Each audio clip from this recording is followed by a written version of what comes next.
ॐ यस्याङ्के च विभाति भूधरसुता देवापगा मस्तके भाले बालविधुर्गले च गरलं यस्योरसि व्यालराट् सोऽयं भूतिविभूषणः सुरवरः सर्वाधिपः सर्वदा सर्वः सर्वगतः शिवः शशिनिभः श्रीशङ्करः पातु माम्। प्रसन्नतां ज्ञानगताभिषेकतस्तथा नमं लेवनवासदुःखतः मुखाम्बुजश्रीरघुनन्दनस्य मे सदास्तु सामञ्जुलमङ्गलप्रदा नीलाम्बुजस्यामलकोमलाङ्गम् सीतासमारोपितवामभागम् कर्णौ महासायकचारुचापम् नमामि रामं रघुवंशनाथम्। भवतां समेषां श्रीमद् वाल्मीकि रामायण पारायणोपक्रमे हार्दं स्वागतम् अभिनन्दनं च। इदानीम् अयोध्याकाण्डस्य पंचदश सर्गः आरभ्यते। इस सर्ग में सुमंत्र का राजा की आज्ञा से श्री राम को बुलाने के लिए उनके महल में जाना, यह सब वर्णन वर्णित है। पेतुताम रजनीमुष्य ब्राह्मणा वेद पारगा उपतस्थुरुपस्थानम सह राज पुरोहिता।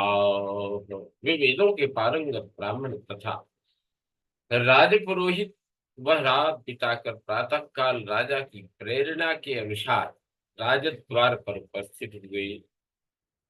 अमात्या बल मुख्याश्च मुख्याये निगमस्य च राघवस्याभिषेकार्थे प्रीयमाणा सुसंगता।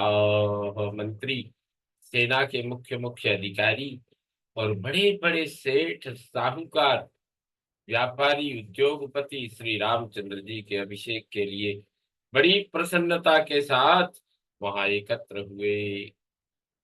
उदिते विमले पुष्ये उदिते विमले सूर्ये पुष्ये चाभ्यागते हनी लग्ने कर्कटके प्राप्ते जन्म रामस्य च स्थिते अभिषेकाय रामस्य द्विजेन्द्रैरुपकल्पितम् काञ्चनाजलकुम्भाश्च भद्रपीठं स्वलङ्कृतम् रथश्च सम्यगास्तीर्णो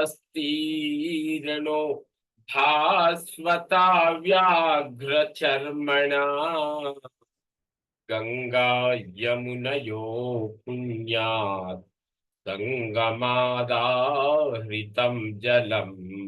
निर्मल सूर्योदय होने पर दिन में जब पुष्य नक्षत्र का योग आया तथा श्री राम के जन्म का कर्क लग्न उपस्थित हुआ, उस समय श्रेष्ठ ब्राह्मणों ने श्री राम के अभिषेक के लिए सारी सामग्री एकत्र करके उसे जचा कर रख दिया।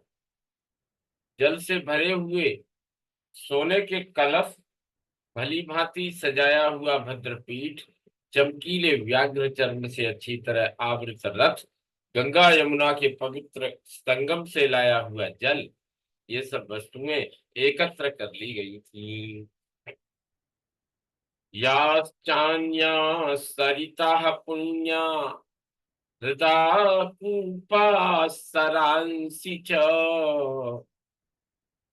प्राग्वहाश्चोर्ध्ववाहाश्च तिर्यग्वाहाश्च ताभ्यश्चैवाहृतं तोयं समुद्रेभ्यश्च सर्वसः क्षौद्रं दधिघृतं लाजा दर्भा सुमनसः पयः अष्टौ च कन्या रुचिरा मत्तश्च वरवारणः सजला क्षीरिभिश्छिन्ना सजला क्षीरिभिश्छन्ना घटा काञ्चनराजताः पद्मोत्पलयुता भान्ति पूर्णा परमवारिणा। इनके सिवा जो अन्य नदियां, पवित्र जलाशय, कूप और सरोवर है तथा जो पूर्व की ओर बहने वाली गोदावरी और कावेरी आदि नदियां हैं, ऊपर की ओर प्रवाह वाले जो ब्रह्मावर्त आदि सरोवर है तथा दक्षिण और उत्तर की ओर बहने वाली जो गंडकी एवं सोनभद्र आदि नदियां हैं, जिनमें दूध के समान निर्मल जल भरा रहता है, उन सब से और समस्त समुद्रों से भी लाया हुआ जल वहां संग्रह करके रखा गया था।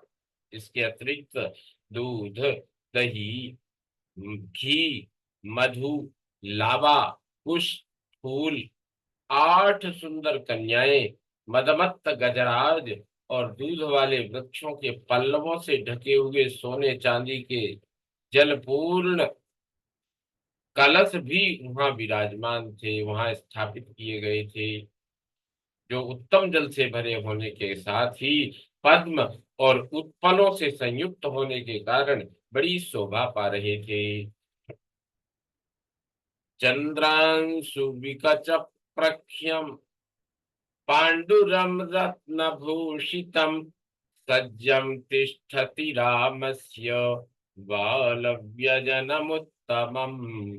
श्री राम के लिए चंद्रमा की किरणों के समान विकसित कांति से युक्त श्वेत पीत वर्ण का रत्न जटित उत्तम चंवर सुसज्जित रूप से रखा हुआ था।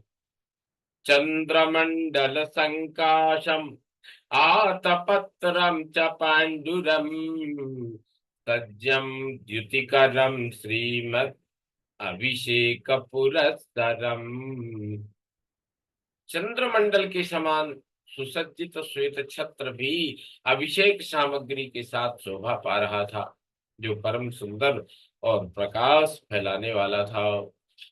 पाण्डुरः पाण्डुरश्च वृषः सज्जः पाण्डुराश्वश्च संस्थितः। सुसज्जित श्वेत वृषभ और श्वेत अश्व भी खड़े थे। वादित्राणि च सर्वाणि वन्दिनश्च तथा परे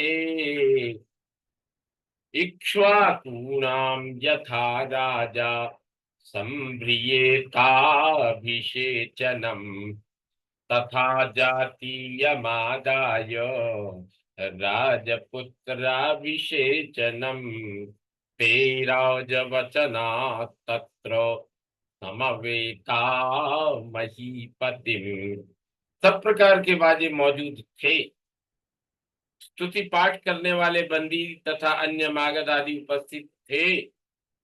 इक्ष्वाकुवंशी राजाओं के राज्य में जैसी अभिषेक सामग्री का संग्रह होना चाहिए, राजकुमार के अभिषेक की वैसी ही सामग्री साथ लेकर वे सब लोग महाराज दशरथ की आज्ञा के अनुसार वहां उनके दर्शन के लिए एकत्र हुए थे। अपश्यन्तो ब्रुवन् को नु राज्ञो नः प्रतिवेदयत् न पश्यामश्च राजानम् उदितश्च दिवाकरः यौवराज्याभिषेकश्च सज्जो रामस्य धीमतः। राजा को द्वार पर न देखकर वे कहने लगे, कौन महाराज के पास जाकर हमारे आगमन की सूचना देगा? हम महाराज को यहाँ नहीं देखते। सूर्योदय हो गया है और बुद्धिमान श्री राम के यौवराज्याभिषेक की सारी सामग्री जुट गई है। इति तेषु ब्रुवाणीषु सर्वास् सर्वांस्तांश्च महीपति अब्रवीतानिदं वाक्यम् सुमंत्रो राजसत्कृतः।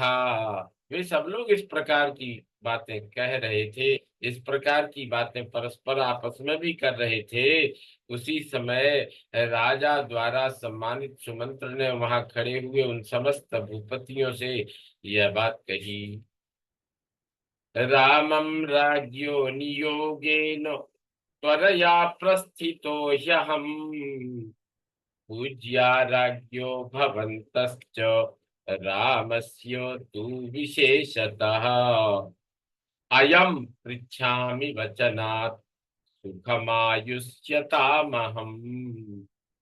मैं महाराज की आज्ञा से श्री राम को बुलाने के लिए तुरंत जा रहा हूँ। आप सब लोग महाराज के तथा विशेषतः श्री रामचंद्र जी के पूजनीय हैं। मैं उन्हीं की ओर से आप समस्त चिरंजीवी पुरुषों के कुशल समाचार पूछ रहा हूँ। आप लोग सुख से हैं ना? राज्ञः सम्प्रति बुद्धस्य चानागमन कारणम् इत्युक्त्वान्तःपुरद्वारम् आजगाम पुराणवेद। ऐसा कहकर और जगे हुए होने पर महाराज श्री महाराज के बाहर न आने का कारण बताकर पुरातन वृत्तांतों को जानने वाले सुमंत्र पुनः अंतःपुर के द्वार पर लौट आए। सदा सक्तं च तद्वेश्म सुमंत्र प्रविवेशः तुष्टावास्य तदा वंशम् प्रविश्य स विशाम्पते। वह राजभवन सुमंत्र के लिए सदा खुला रहता था।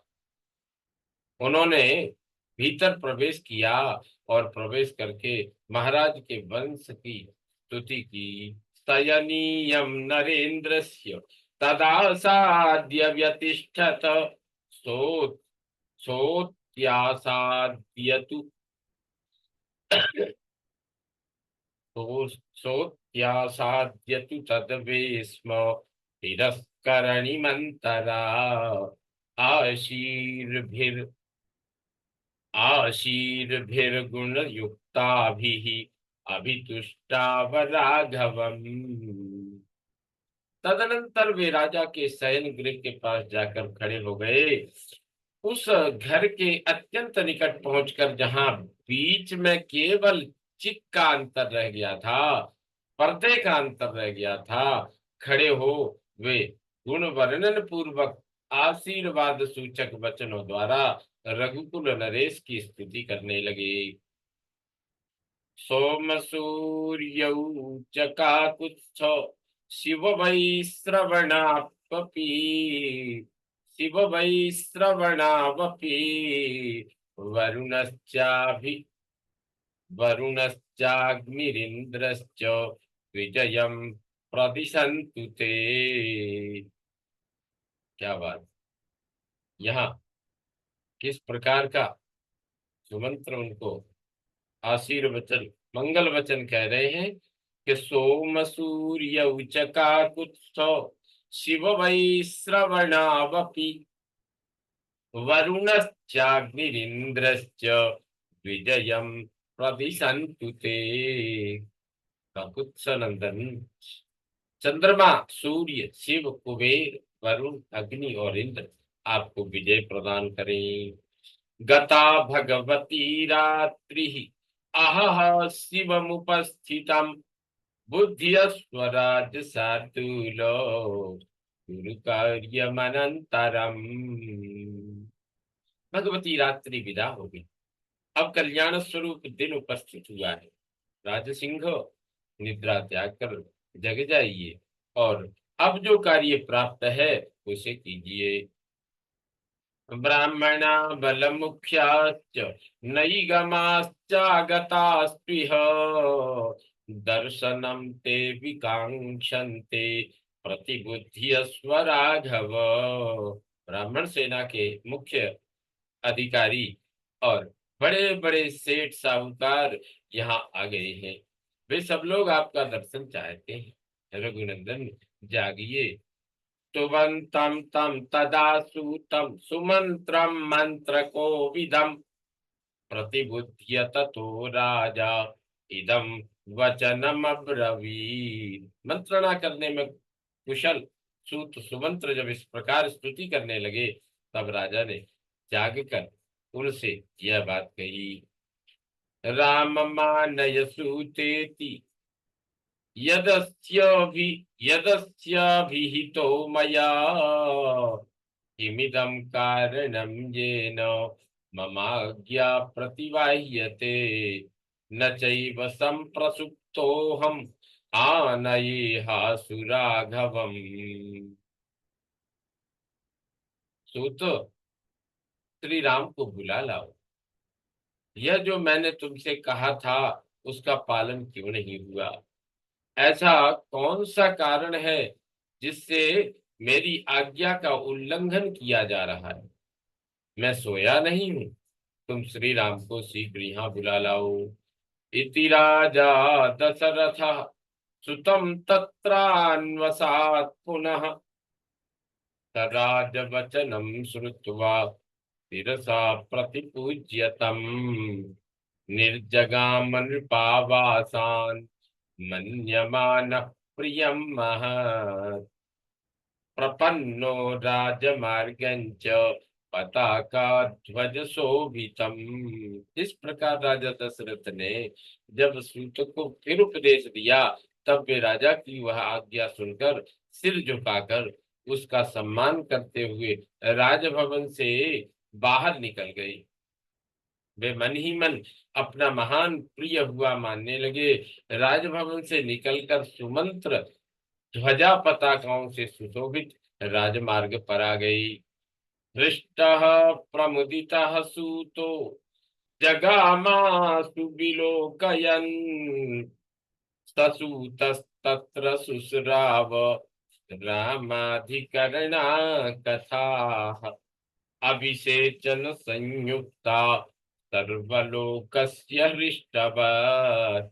वे हर्ष और उल्लास में भरकर सब ओर दृष्टि डालते हुए शीघ्रता पूर्वक आगे बढ़ने लगे। सूत सुमंत्र वहां मार्ग में सब लोगों के मुंह से श्री राम के राज्याभिषेक की आनंददायिनी बातें सुनते जा रहे थे। ततो ददर्श रुचिरं कैलास सदृश प्रभम राम वेश्म सुमंत्रस्तु शक्रवेश्म समप्रभम महाकपाट पिहितम वितर्दिश वितर्दिशतो वितर्दी महाकपाट पिहितम वितर्दिशतशोभितम। तदनंतर सुमंत्र को श्री राम का सुंदर भवन दिखाई दिया, जो कैलाश पर्वत के समान श्वेत प्रभा से प्रकाशित हो रहा था।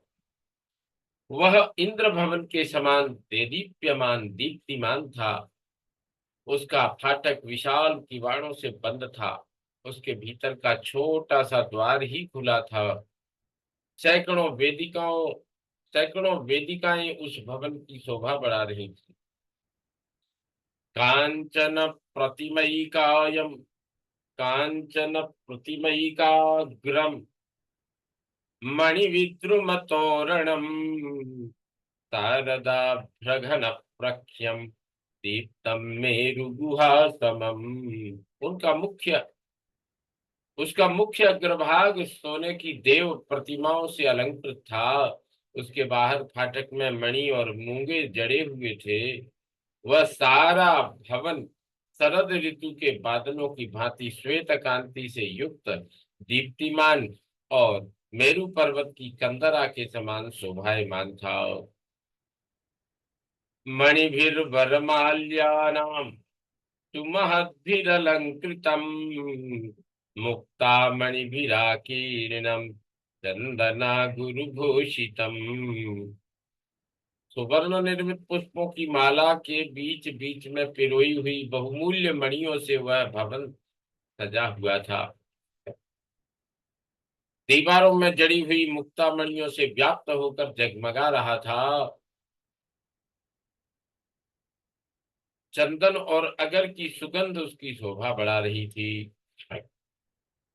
गंधान मनोज्ञान विसृजत दार्दूरम शिखरम यथा तारसैश्च मयूरैश्च विनदद्भिर्विराजितम्। वह भवन मलयाचल के समीपवर्ती दर्दुर नामक चंदन गिरी के शिखर की भांति सब और मनोहर सुगंध बिखेर रहा था। कलरव करते हुए सारस और मयूर आदि पक्षी उसकी शोभा वृद्धि कर रहे थे। सुकृते हा मृगा कीर्णम उत्कीर्णम भक्तिभिस्तथा मनश्चक्षुश्च भूतानाम आददत्तिक्म तेजसा। सोने आदि की सुंदर ढंग से बनी हुई भेड़ियों की मूर्तियों से वह व्याप्त था। शिल्पियों ने उसकी दीवारों में बड़ी सुंदर नक्काशी की थी। वह अपनी उत्कृष्ट शोभा से समस्त प्राणियों के मन और नेत्रों को आकृष्ट कर लेता था। चंद्रभास्कर संकाशम कुबेरो भवनोपमम् महेंद्र धाम प्रतिमम नाना पक्षी समाकुलम।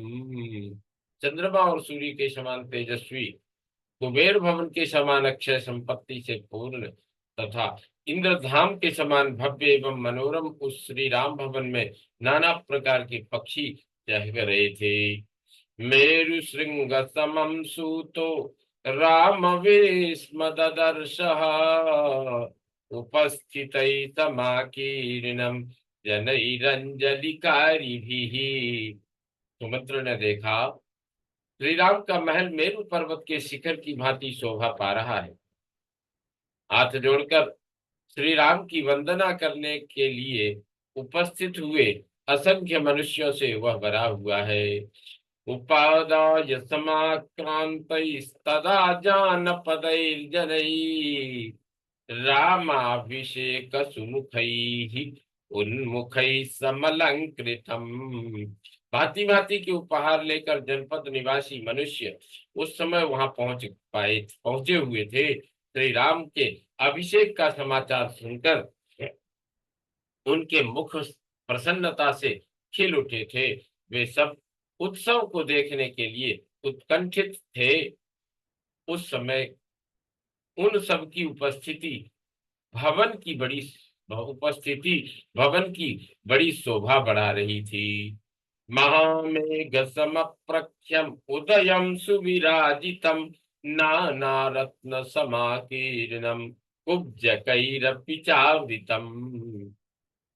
वह विशाल राजभवन महान मेघ खंड के समान ऊंचा और सुंदर शोभा से संपन्न था।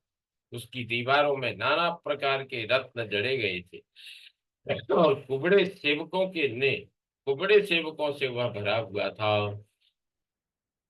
तवादियुक्तेन रथेन सारथिः समाकुलं राजकुलं विराजयन् वरुथिना राजगृहाभिपातिना पुरस्य सर्वस्य मनांसि हर्षयन्। सारथी सुमंत्र राजभवन की ओर जाने वाले वरूथ यानी लोहे की चद्दर सा टीकचों के बने हुए आवरण से युक्त सारथी सुमंत्र राजभवन की ओर जाने वाले बरूथ से युक्त तथा अच्छे घोड़ों से जुते हुए रथ के द्वारा मनुष्यों की भीड़ से भरे हुए राजमार्ग की शोभा बढ़ाते तथा समस्त नगर निवासियों के मन को आनंद प्रदान करते हुए श्री राम के भवन के पास जा पहुंचे। ततः समासाद्य महाधनं महत् प्रहृष्टरोमा स बभूव सारथिः मृगैर्मयूरैश्च समाकुलोल्बणम् गृहं वरार्हस्य सचीपतेरिव। उत्तम वस्तु को प्राप्त करने के अधिकारी श्री राम का वह महान समृद्धिशाली विशाल भवन सचीपति इंद्र के भवन की भांति सुशोभित होता था। इधर उधर फैले हुए मृगों और मयूरों से उसकी शोभा और भी बढ़ गई थी। वहां पहुंचकर सारथी सुमंत्र के शरीर में अधिक हर्ष के कारण रोमांच हो आया। सतत्र कैलास निभास्वलंकृता प्रविश्य कक्षास्त्रिदशालयोपमा प्रियान् वरान् राम प्रियान् वरान् राममते स्थितान् बहून्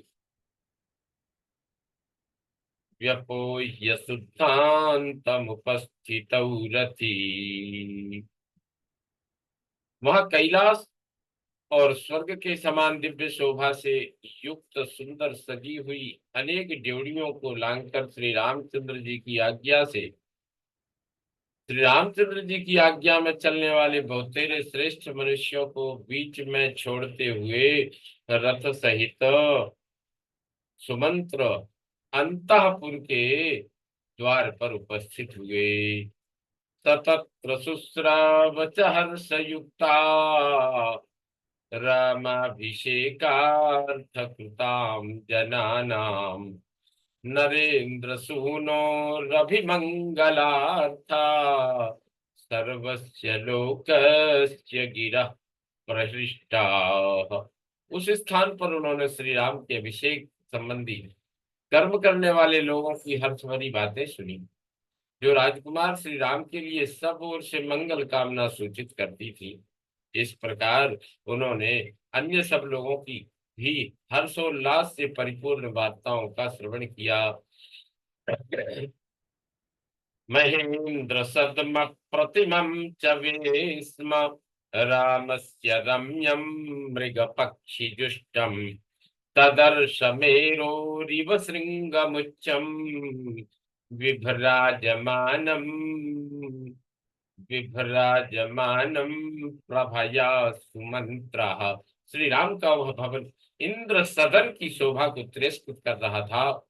मृगों और पक्षियों से सेवित होने के कारण उसकी रमणीयता और भी बढ़ गई।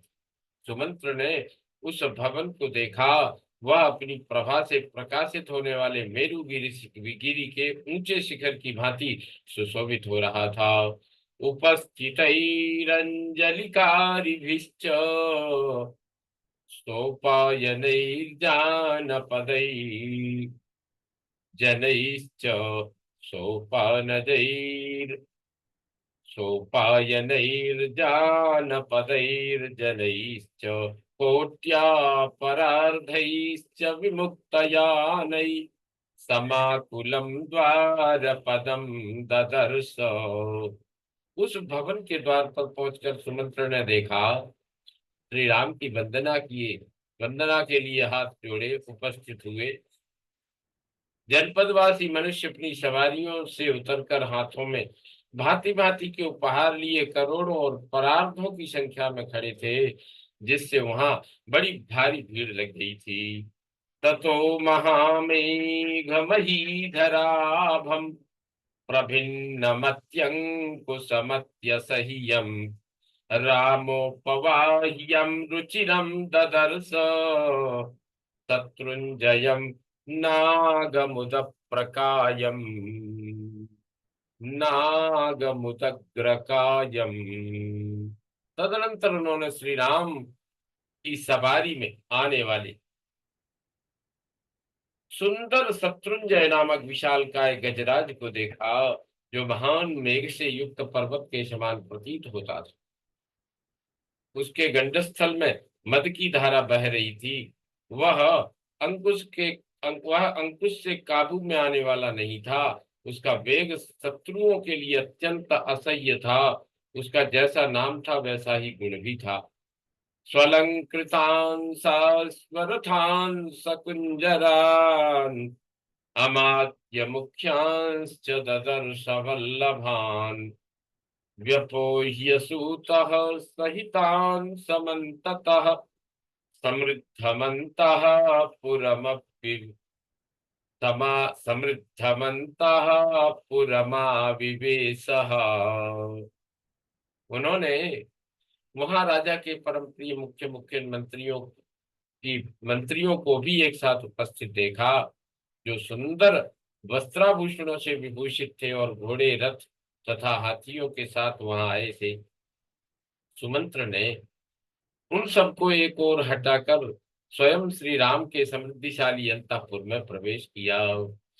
ततोद्रिकूटाचलमेघ सन्निभम् महाविमानोपमवेश्म संयुतम् अवार्यमाणः प्रविवेश सारथिः प्रभूतरत्नम मकरो यथार्णवम्। जैसे मगर प्रचुर रत्नों से भरे हुए समुद्र में बेरोक टोक प्रवेश करता है, उसी प्रकार सारथी सुमंत्र ने पर्वत शिखर पर आरूढ़ हुए अविचल मेघ के समान शोभायमान महान विमान के सदृश सुंदर गृहों से संयुक्त तथा प्रचुर रत्न भंडार से भरपूर उस महल में बिना किसी रोक टोक के प्रवेश किया। इत्यार्थे श्रीमद् रामायणे वाल्मीकिये आदि काव्ये अयोध्या कांडे पंचदश सर्ग संपूर्णतां याति।